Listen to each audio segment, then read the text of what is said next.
Ngoma se mit à courir, d'une rue à une autre, cherchant quelqu'un, n'importe qui pourrait le reconnaître. Mais il n'était plus personne. Invisible, sans être invisible. Présent, sans exister. Il retourna chez lui. Sa propre maison. Mais sa femme ferma la porte devant lui. Je ne te connais pas. Ses enfants pleuraient. Mais pas pour lui. Ils avaient peur de lui.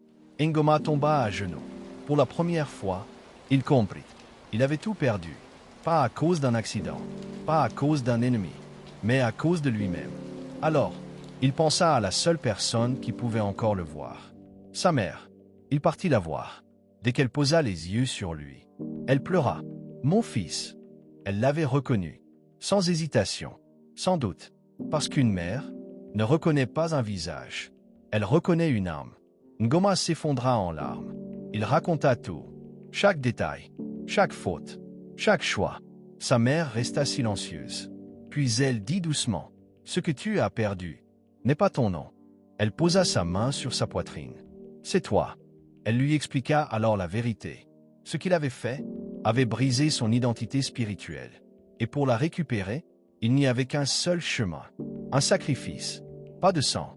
Pas de rituel sombre. Non, non. Un vrai sacrifice. Renoncer à tout. Son argent. Ses biens. Son ambition. Son orgueil. Tout. Redevenir personne. Pour redevenir quelqu'un. Ngoma hésita longtemps. Très longtemps. Parce qu'au fond, il restait encore attaché à ce qu'il avait gagné.